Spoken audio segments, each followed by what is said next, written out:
Now, if I do use videos, sometimes I'll ask the person I'm interviewing if I can use any of the video for promo material or for bonus content for the show, if you're okay with that. But if not, we'll just use the audio. It's totally up to you. I mean, sure. I mean, I just got in from a hike with my family, so I don't look my most presentable. But why not? Let's be crazy. Sure, Oh, whatever. no, you look great. Don't worry. But yeah, no, it's okay. I won't, if you wouldn't want me to, that's fine. No, it's cool. It's fine. Okay. Go All for it. right. Live dangerously. All right. Do you want me to call you Rob or Robert? Rob. Okay, Rob, I'm going to get right into it, of course. We wanted to talk about the work you're doing right now in film. Of course, the documentary on Mr. Dressup. Very, very exciting. What made you want to make this documentary? What was the driving force behind that? There's two factors. First, I was really surprised that nothing had ever been done on Mr. Dressup at this point, given the slew of pop culture documentaries that seem to flood the marketplace every year, seemingly turning over every corner of everything that everybody is obsessed with and all these communities kind of converge around. There was nothing on Mr. Dressup, really anyways. And then, of course, I showed my kids and they watched it and they're 5 and 2. And when I showed them, they're just 4 and not quite 1 yet. And I said, what do you guys think of the show? And my son Harrison said, oh, I like it a lot. And I mean, of course, he's exposed, the Paw Patrols of the world and everything else, the fast-paced animation stuff. And Yeah. I said, why do you think it's important? He goes, because if Scarlett, his sister, watches it, maybe she'll grow up to be nice like Mr. Dressup. So I Oh. thought, well, now I've got to really look into doing something like this because the show is very hard to find online right now. It was a Mhm. staple, growing up for me and so many other people I know, but it is kind of invisible nowadays. There isn't too much out there when you want to try to point somebody to Mr. Dressup. So I thought, why is that? And what is the story behind Mr. Dressup? And that is kind of the crux for the documentary, kind of peeling the curtains back to not only see how the show was put together, why and how and when and by who, but what is the current legacy of the show and why is that? And how it's affected everybody here like 20 plus years later. Of I'm course. sure it's Yeah. very important to know. Um, Check out the shirt. I don't know if you can see it, but it's the Tickle Trunk. Nice. Very cool. Yeah. Um, Now, who in Mr. Dressup's life, Ernie Coombs, I should say, for people who don't know, that is his real name. Who did you get to talk to for the documentary? Oh my God. So many people. I think we've interviewed 35 people so far that have been associated with the show. So we talked to his son and daughter, which were really cool, Chris and Kathy. We talked to Judith Lawrence, puppeteer and creator of Casey and Finnegan, and also performer of Aunt Bird and Alligator Al. We talked to Nina Keogh, who's a producer on the documentary as well, and she was puppeteer behind Truffles, but of course she actually worked on Friendly Giant for a bit, Polka Dot Door, and today's special. So like you want to talk about somebody who's a pillar of Canadian children's TV. Nina is like kind of has her paw prints kind of in all different spots, which is really cool. We talked to Jim Parker, who was one of Ernie's good friends. He was a musician with Ernie on the live tour, but he was also a writer on the show, and he performed Alex on the show. He's a bit of a triple threat in that he kind of crosses writing, performing, and going on live tour with them. It's just honestly so many people. Denise Dickin, who did costume design for the show. What better person to talk to on Mr. Dressup than the person involved in designing costumes? Oh, yeah. Producers of the show, just a lot of cool people. Stu Gilchrist, the creator of Mr. Dressup, who was a producer on Butternut Square and was the one that transitioned it to Dressup, because some people don't know, and we didn't know going into this, that Mr. Dressup was a spin-off show. It wasn't the original thing. It was a spin-off completely, because the Mr. Dressup character, as well as Casey and Finnegan, were those characters on a show called Butternut Square that ran from 64 to 67. And to save budget cuts or to save money so they could do it, they cut the budget of Butternut Square, made Dressup happen with half the space, and 30 years later it ran, and that was that. I got to look up Butternut Square and see if I can find any of that online left anywhere. Probably not, hey? Good luck. If you do, please call me, because there's not a lot out there. We do have some materials now because of all the digging and stuff that we've been doing. But we hope to unearth a lot more the further and harder we dig. So yeah, I had no idea about the spin-off from Butternut Square. And was that a CBC production as well? Yeah, absolutely. And there were multiple people involved in the show. So Mr. Dressup, of course, is the titular human character, and there would often be guests on it, like Susan or Beverly. But for Butternut Square, there was 4 people. There was Sandy, who also started with Mr. Dressup when the show transitioned, but then there was the music man, Don Himes, who did the theme song for Mr. Dressup later on. And then I think Bob was the other individual that was there as well. So it was kind of a 4-pronged attack, and the set was much bigger. It was more of a neighborhood with the butternut tree in the middle and the treehouse. Oh, So wow. that got repurposed to the backyard of Mr. Dressup, of course, but that was a center point, almost like Sesame Street, where you would have all these different houses where everybody else lived, and they would come to the center, the square, the Butternut Square, like Times Square, together to kind of, share their stories and act out their imagination plays and whatnot. And that treehouse is absolutely the centerpiece of the show. When you think about the show, it's one of the first things that pops into my head. And was that treehouse there throughout the entire series, even after Casey and Finnegan were gone? There's multiple versions of the treehouse, we should say. So there's the Butternut Square treehouse, which was used for some of the early stuff in Dressup, and then it kind of evolved a little bit. But yeah, the treehouse was there after Casey went to school, and new characters came over to Mr. Dressup. It was in the background, and they didn't use it a lot because of the way the puppets were designed for what we call Dressup 2.0, because we had a whole new cast of characters, which were not hand and puppet characters, but they were hand and rod characters, much similar to like a Muppet design almost, versus a Punch and Judy style. So that treehouse is a very narrow spot. So trying to get in there with a rod and a puppet, let alone 2 puppet characters in there and 2 performers underneath, is very difficult, because of course Judith, doing Casey and Finnegan, she just has to put her hands up there so she can talk. Right. And of course she's like an inch away from the inside of the tree, but it's a little harder to have 2 performers doing that, especially with different kinds of puppets. Now, the last I heard, that treehouse was located now in the lobby of the CBC building in Toronto, is what I understand. Now, I also heard that the CBC had a museum for a short time that had a lot of Mr. Dressup memorabilia, including the Tickle Trunk. I don't think that museum exists anymore. So again, there are a few different versions of the treehouse. There's the one in the lobby of the CBC building. It's right next to the security desk. The Museum of History in Ottawa has one as well. We've seen both, and we think that there's at least one more out there. Could be in CBC archive. Now, the Tickle Trunk is a really interesting story. There are multiple versions of the Tickle Trunk. The very first Tickle Trunk was actually white.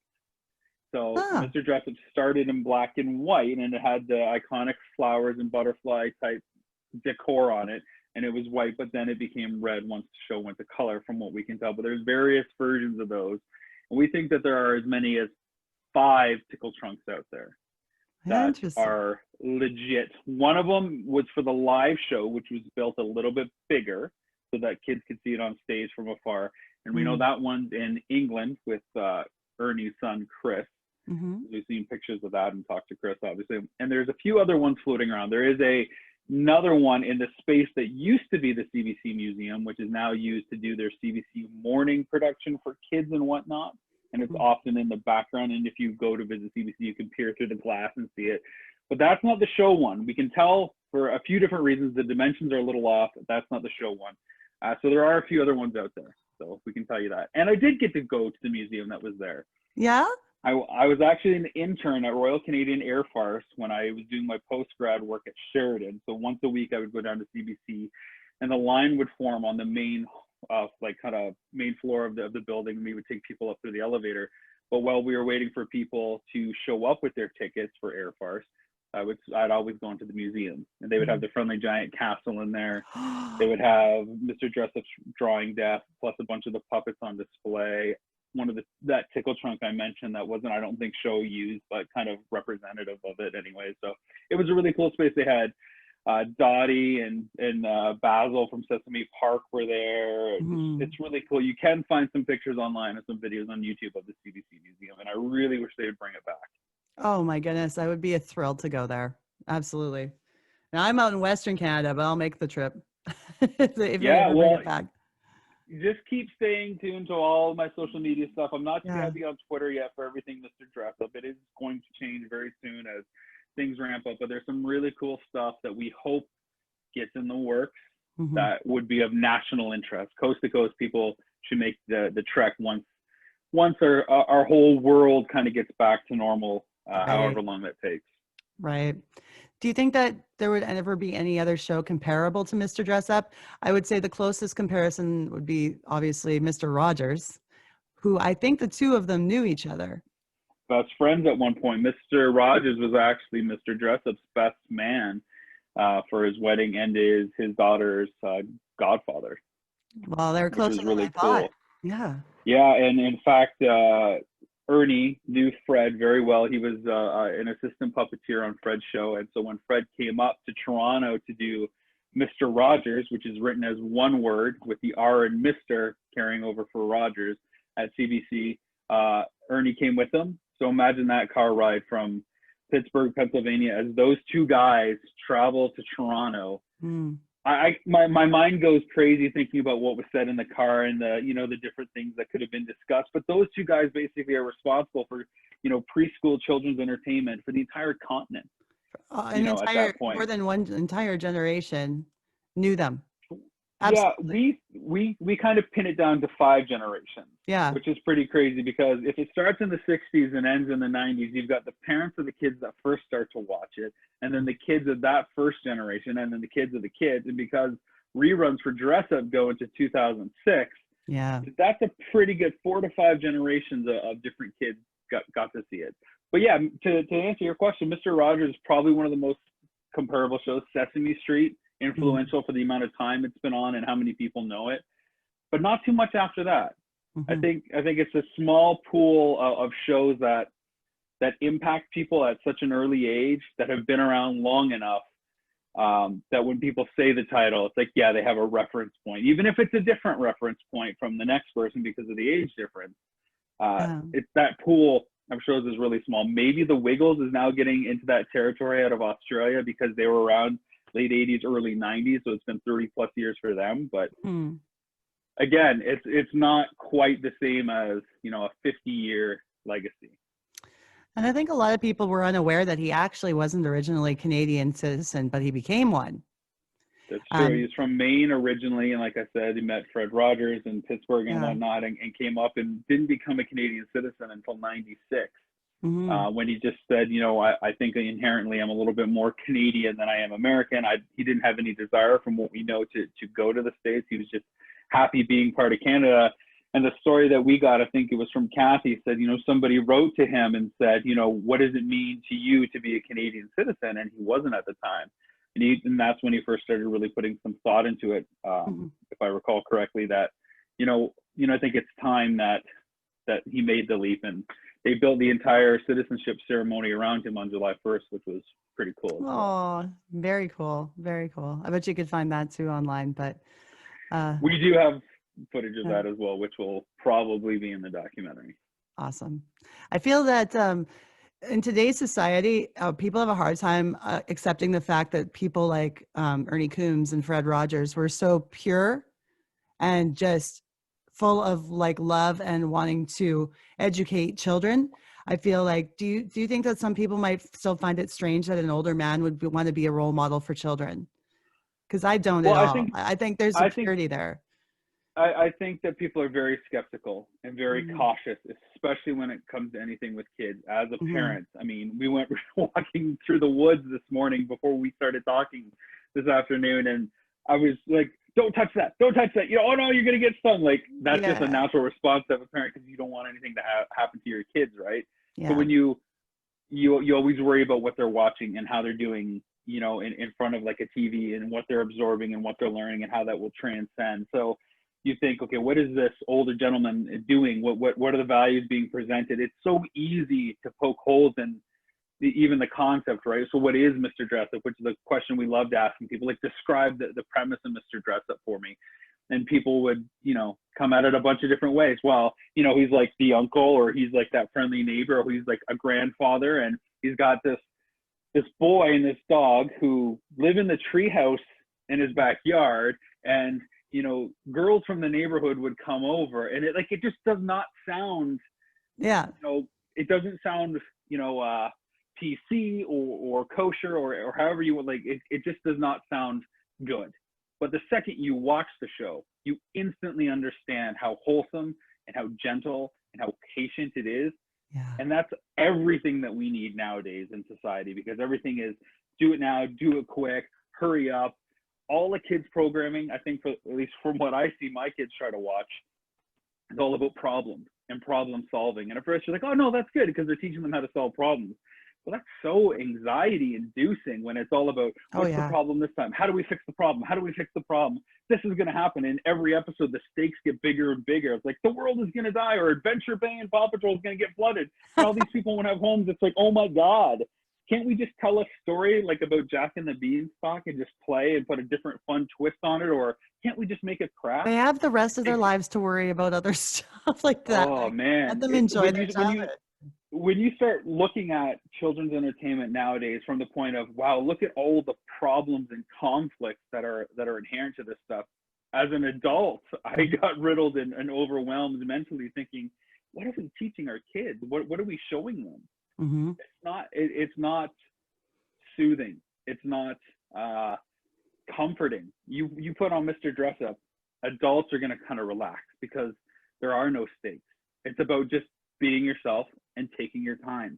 When's the last time you heard someone that said, take your time and really mean it? Do it at your own pace. It's okay. That's okay. Yeah. Sit there and cut your scissors into the cardboard, construction paper. Take that glue stick. Oh no, I want to see the whole picture that you're drawing. Every stroke. I don't want you to cut to the finished drawing. I want to see how you're going to draw that duck out of those different shapes. Mm-hmm. And it's okay if you make a mistake along the way. Watching him draw was amazing. I read somebody said recently, even just like the sound of the squeak of his marker was so relaxing. And that's the thing. When I think back to Mr. Dressup and watching it, it was one of those shows that I was always excited for because you were right. There wasn't anything stressful about it. It was just something to enjoy. And so what's he going to do today? What are we going to make? What are we going to pretend to play and dress as? And it was just, no stress. And I think that you're right. It was completely wholesome.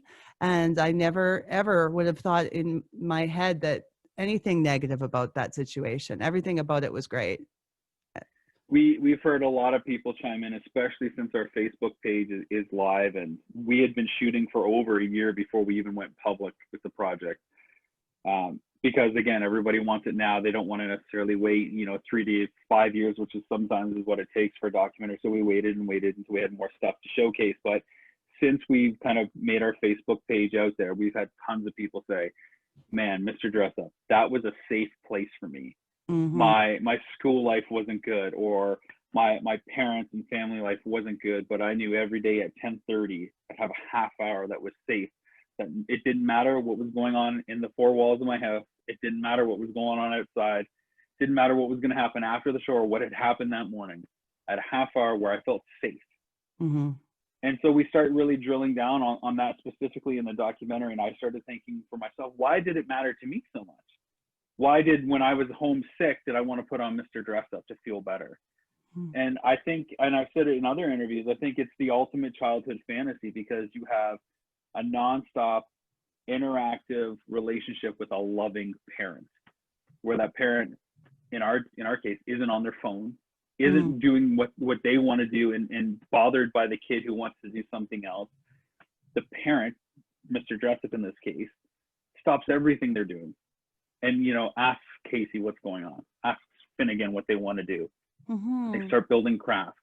They start drawing with them, spending the time with them, which, kids aren't kids for a long time. And I've already seen the years go by in my two kids. And it's stuff like Dressup that makes me want to be a better parent. And I'm writing notes down based on what is resonating with me as a viewer. I'm like, oh, I wish that, my folks did that. Or When I'm like, well, I got to do that with my kids because that is too important. And kids might not get it, but when parents watch, they do get it. And I think kids like it because they do see that relationship and they do wish that fantasy they see on TV was their life. You're right. You're right. And it felt like a safe place to be, regardless of what was going on in your life. That half hour was brilliant. And yeah, he did feel like, to me, he did feel like a friendly neighbor, like the guy next door who makes time for everybody. That's how I saw him. I saw him as somebody like in the community on the street that you would almost go to after school. Yeah. You know, that was a kid before your parents got home from work. You stop by Mr. Dressup's place. Oh, hello, nice to see you again. Which, like how every episode starts. Yeah. Oh, well, today we're not doing too much. You know, why don't we see what's going on with Casey and Finnegan? See if they're in the backyard. And you would watch him get up from the couch, walk all across the counter, go through the French doors to the backyard. It wasn't, you know, an instant cut. Mm-hmm. You spent time with him, even if that time was just walking from place to place. Yes. Awesome. Yes. Now, I do remember him singing on the show. So there were songs quite a bit. Do you remember any of him songs being like recurrent songs that were, I can't recall any of the songs. I will tell you that they did have a limited catalog. So songs would come up like occasionally, like they would reuse them and stuff because there's a business side to it and they can't just kind of keep doing new songs and whatnot. But Ernie wrote a song called My Tickle Trunk that was played often. And when they would do the script reads, I know when that would call for it in the script, he'd look to the writer and said, here's a 20 for you, because he would get a residual from it as writing the music for it. So that was always a fun joke when he got to sing his own song, because he'd get a music residual. They couldn't do it every episode or anything like that, of course, but there was, you know, a book of songs that they would draw upon. So if you were to watch 100 episodes, you would definitely hear some of the same songs. Sometimes the lyrics might change, but it would be the same melody. But yeah, there would be some recurring tracks, but not like, you know, a theme song that would come up or a certain song for a certain activity by any stretch. Right. The theme song was completely instrumental, but it still sticks in my head to this day. It's the happiest piece of music I've ever heard in my life. It is. It's a beautiful piano piece. It's great. Now, like you mentioned before, there was 1.0 and 2.0, and that crossing line was when Casey went to school. Yeah. Now, I remember being devastated by Casey and Finnegan leaving the show, even though I was getting to the point where I was getting a little too old now and moving on to other things at that time. Still, the thought that they weren't there was upsetting to me. Now, how did you feel about when they left? And like, I don't know I'm 41 years old, so I'm not sure what your age range is if you would have been watching it around the same time that happened. Yeah, we're pretty close. I'm almost 39, so there isn't that much difference between us. And I remember thinking, oh, where's Casey and Finnegan? You know, like, because you watch any show, whether it's, you know, He-Man and She-Ra, Transformers, Fred Penner, or Mr. Dressup, and you're used to the same things kind of happening. And all of a sudden, this was a big switch. Yeah. Now, doing research for the documentary, there were a handful of crossover episodes where Casey and Finnegan were there with some of the other characters like Truffles and Granny and whatnot, which are really hard to find. We've got some, thankfully, which are cool to showcase. But it felt like watching and growing up, like, oh, this is so strange that these new people are here. I don't know why. Maybe it's just because we're so used to the other setup that was the case. I remember kind of being disappointed that Casey and Finnegan weren't there. Nothing against the new characters, but I just felt like, oh, okay. I mean, I got into it after a while, even as a 13 and 14-year-old when I'd be able to catch it, because it was the same stuff. It was still drawing. It was still arts and crafts. It was still make-believe and storytelling and singing, which are the things that I love. And it was still Mr. Dressup. And it would have been different if it was Casey and Finnegan still there, but not Mr. Dressup, like somebody else, like, I don't know, Mr. Tickle Trunk or something like that. That would have felt like a weird thing, because as much as I love all the different elements and performers and characters in the show, it's really Ernie in my mind that you can't do that show without. Yes. You take him out of it, it doesn't work. Absolutely. And yeah, I think he did a great job of introducing the new characters to the children. Like you said, the crossover episodes probably helped a lot. Now, the thing that I never realized until adulthood was that Casey was a unisex puppet. Yeah, I mean, this is one of those, is he or she a unisex puppet or not? I know Judith, the creator, is always, you know, when she is asked, you know, is Casey a boy and a girl, she always says, well, what do you think? And if they say boy, she goes, okay, sure. And if they say Yeah. girl, she says, okay, sure. So she doesn't really come out in defense. I know a lot of the time in the show, in the episodes, they refer to Casey as he. There are books and stuff that refer to Casey as a boy as well. I Yeah. don't think it really matters in a big case. I think it matters because you get to decide what that character is. If you want that character to be a girl, it doesn't change anything. If it makes you feel better and more safe and more comfortable and speaks to you, perfect. You know, I think that's what matters most. In the same way that I think that Finnegan says so much and creates so much mischief and trouble without ever actually saying a word. But he is certainly a character. You can pick up on who he is and what he's trying to do, but he never speaks, but he moves his mouth. And of course, Casey doesn't have a mouth that moves, but he's the one, or she's the one, that does all the talking. Right. I always thought Casey was a boy. Absolutely. Yeah. That's always what was in my head. But I think it was because of his hair being short, and I don't know. I always just thought of the stigma of, you know, a boy and his dog. That's just kind of like a classic pairing. You know, it's Charlie Brown and Snoopy. It's just kind of the pairing that goes together. Absolutely. But I think it's cool that, you know, little girls especially thought Casey was a girl, and that spoke to them. And I say, sure, why not? It doesn't have to be one or the other. That's the nice thing. It's gentle. You can do whatever you want, and nobody's feelings are ever going to get hurt. Was it hard to get a hold of Judith Lawrence? From what I understand, she's out in the West Coast Islands there. Yeah, she was difficult to get a hold of. We had to go through a couple of gatekeepers, understandably. Yes. Because we're not the first people to try to do a documentary. We're just the people that have gotten the furthest and started it with the most credibility, I suppose. Yeah. Where we've got a little bit of a track record.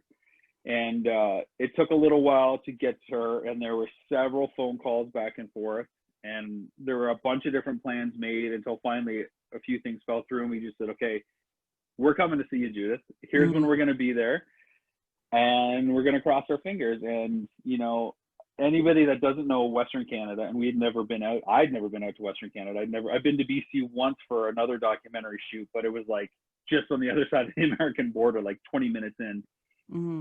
There's a lot of islands in Western Canada. Oh, yeah. There's a lot of ferries you got to take. So to get to Judith, we had to take 3 ferries.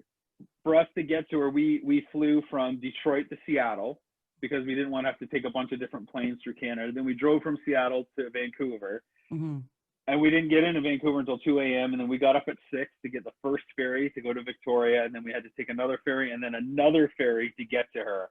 So by the time we got there, we only had like a 2-hour window to interview her, which is probably, I think, one of the most significant interviews for the documentary. But we got her in the can, and she was very lovely, you know, sharp as a tack, and just blown away. She's kind of a hero of mine because of who she is, what her personal story is, what she's gone through, and what she's kind of represented to all of Canada. And she's, you know, humble as can be. She knows that people love these characters because she jokes, you know, adults always cry when these 2 characters come out, and she brought out Casey and Finnegan for us.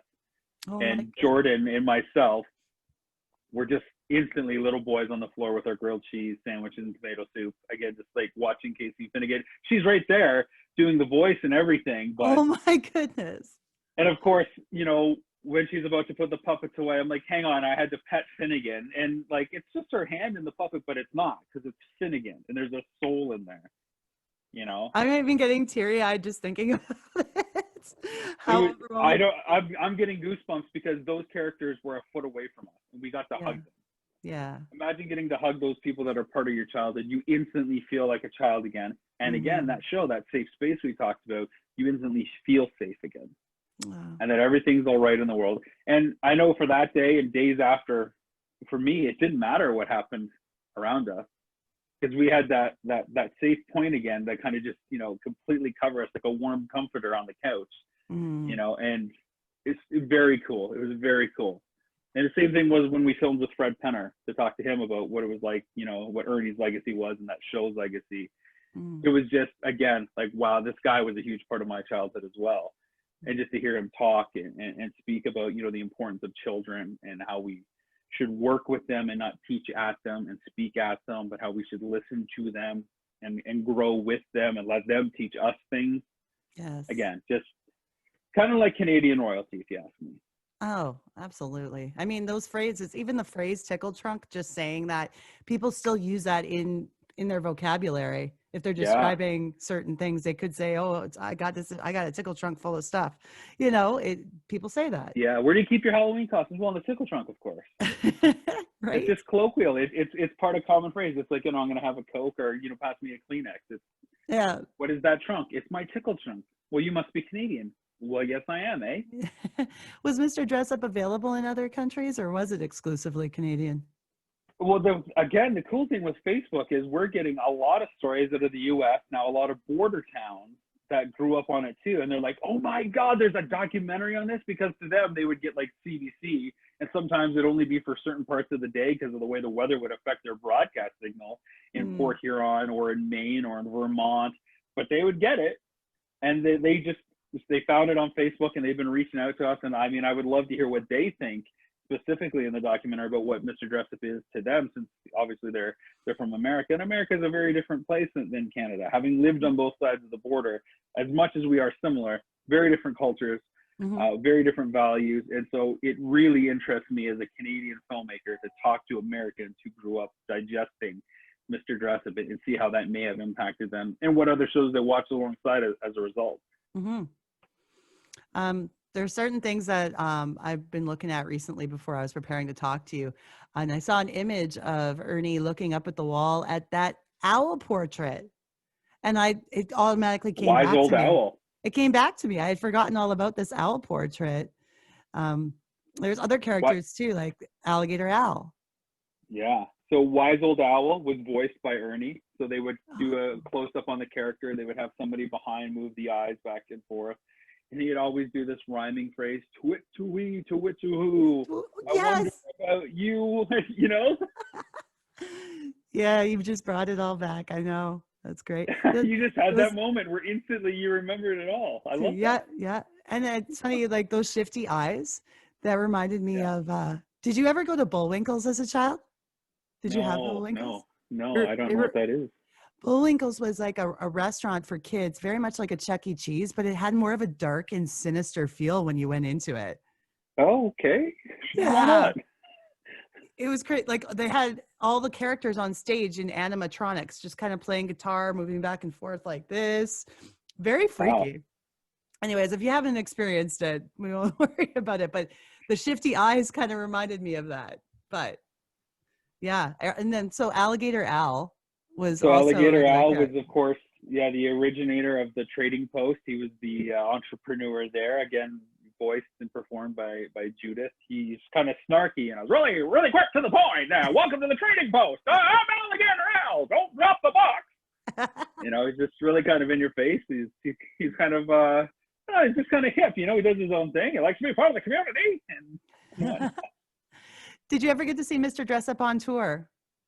No, that's the one thing that eluded me. I remember in college, I went to UW out here, Western, and I remember that he came in my first year, and I thought, it would have been wicked to see. I didn't live on campus, otherwise I'm sure I would have gone. But I just remember thinking, that would have been really cool to check out and hear what he had to say. And I knew they were planning to do one the next year, but he had passed away the next year before that kind of stuff happened. And that was one of those first regrets, because I was the guy that always went to concerts without question, and I love going out to events and whatnot. And it was like, I can't really afford it. First year of college, and stuff to do. It's regrets, man, big time. But yeah, no, I mean, that's the other thing. People are chiming in. I saw him here. I saw him here. He came to this school gymnasium to do a show in the middle of nowhere. He went to Northwest Territories, Yukon, Newfoundland. He went everywhere in Canada, right? His show played everywhere. Everybody knew him. He had that opportunity. He really, trailblazed everything. And, the live show was a nice hour-long performance, songs, jokes, playing around, same kind of stuff that you would see on the show. Nothing super sophisticated, but it didn't need to be. It just needed to be just like the show, and everybody just wanted to see him. They just want to, oh, he's real, he's right there. And kids and parents alike, just in awe. He could have just sat there on stage or just stood there and it would have been enough, because it's Mr. Dressup, man. Yeah. You know, it's so cool in the most gentlest way, in the simplest way. Mm-hmm. I would have, I have regrets not seeing him too. Like, totally. I think he passed in 2001. Is that correct? Yeah. Because I think it was Yeah. like the same week as 9/11. Yeah. Or shortly after. He had a stroke and went into a coma on September 10th. And he unfortunately didn't come out of it. So he never knew what happened with 9/11. And a lot of people say, oh, that's a blessing, because we wouldn't want Mr. Dressup to have to deal with the world like that. And I understand that too. And, you know, I've been talking with Chris and Kathy and other people have been mentioning on the page, you know, what do you think Mr. Dressup would make of this nowadays? What would he tell you to do? You know, how would he tell you to get through this? And the thing that I keep coming back again, because I'm a parent and I look to these people that impacted me for advice, you know, it's make use of what you have around you. You know, what are the resources around you to get through this? And it's funny because it's kind of how I approach filmmaking. I don't try to have this elaborate production or rope in all these things or try to get special gear that costs, you know, a fortune. I use what I have around me, and I always have, and it's always worked out. It's been right to the point, simple, raw, truthful, and honest. And that's a Mr. Dressup thing. And I'm sure I've learned that kind of subliminally just by having his kind of DNA kind of course through me. Exactly. Do you think there was a relationship between the Friendly Giant and him as well? The two shows seem to coincide together, especially like obviously the time slots they were on the CBC. They were very different shows though. Yeah, very different. I mean, I know they taped in studios across the hall from one another. And so Nina, when she was working on Friendly Giant, would talk to Judith and Ernie and stuff. And then eventually, of course, they became co-workers, which was really cool. But I think, you know, in the 50s and 60s, there's just that era, that model of children's entertainment where it's an adult host with puppet characters. You see it in Captain Kangaroo. You see it again in Friendly Giant. You see it in Mr. Rogers, Mr. Dressup. It's all part of a certain era where this is how you do a kid's show. You build it around that kind of stretch. Sesame Street, same thing, except for they expand what their puppet cast was. And that first year for Sesame Street, when they did the test shows, they only had one Bert and Ernie segment, and the rest was all just humans, and they didn't interact. And so then they eventually started interacting because they saw kids really responding to Bert and Ernie. And so that kind of grew from there. But it was always, it seemed to be that staple adult figure and then the puppet characters that kind of interacted. So it's just a product of its time, but I think it's still something that works today. I've seen it with my kids. A lot of people say, oh, it's a dated format, it doesn't work.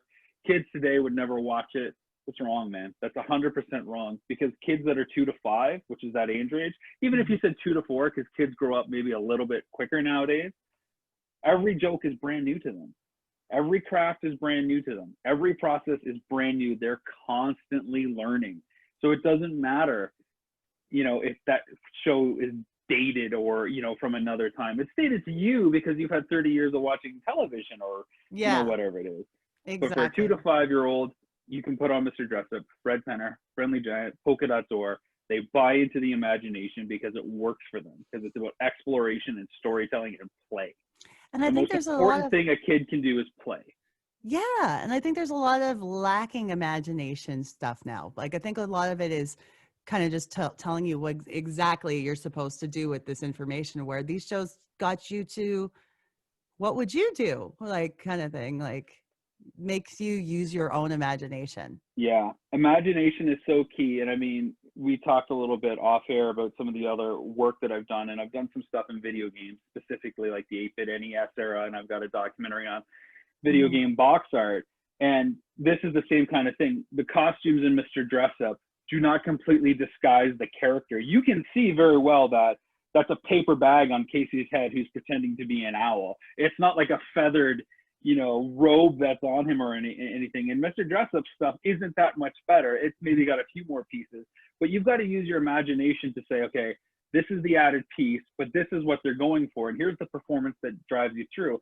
Just like those, early video games where these are little, squares and bleeps and bloops on the screen, but that's supposed to be a knight swinging a sword, conquering this dragon, which is what the box art said. So this game should look like this. I know it looks like this, but this is what we want you to think it looks like.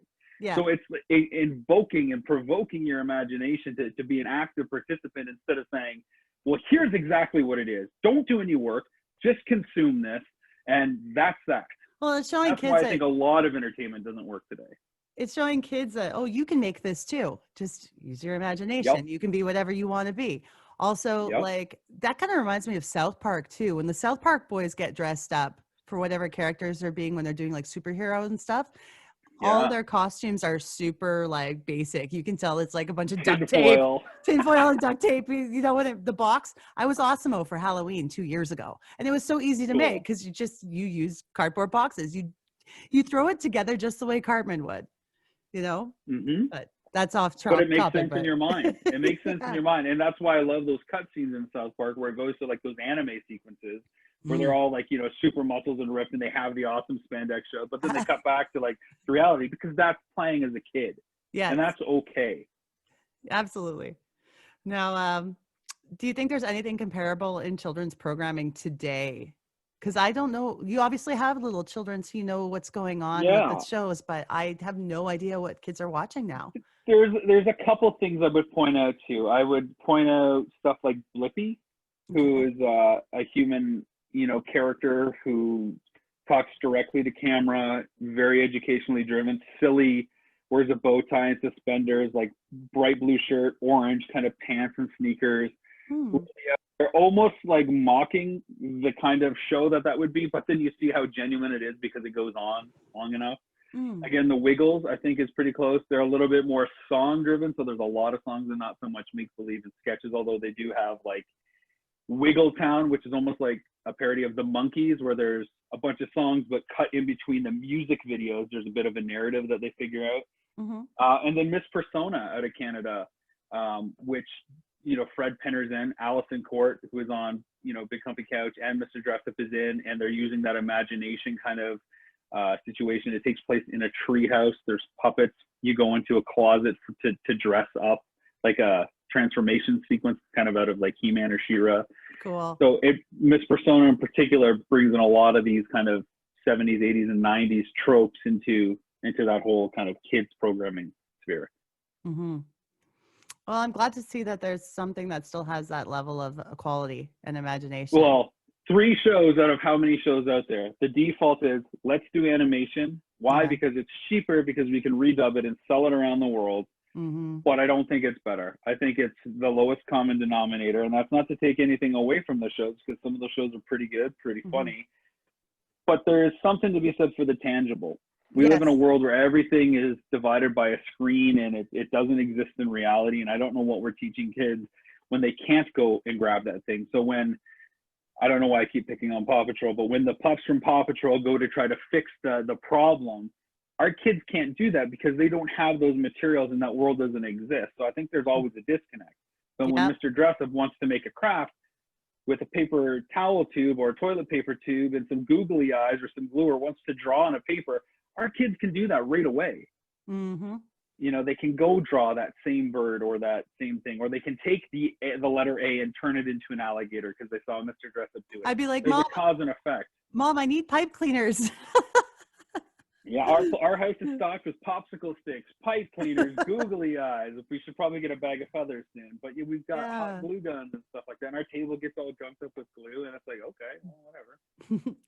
Now you have like, I was looking into your website, and you have so many other great documentaries you've worked on. I want to see them all, especially the video game docs. Like, this is cool. Like, so you're really into the pop culture. When it comes to video games, what other shows should we check out that you've done? Well, let's see. So my first big film that came out was probably a film called Nintendo Quest, and which I dared my best friend Jay to collect the entire original Nintendo library, all 678 games, in 30 days without using the internet. Oh my goodness! and Wow. it's very much a gamer film, but it's not really. It's about Nintendo, sure, and it's about him getting these games, but it's more, a film about the human condition. How far are you willing to go for a dream? What are you willing to do if you Mhm. had nothing else in your way? You had zero obstacles.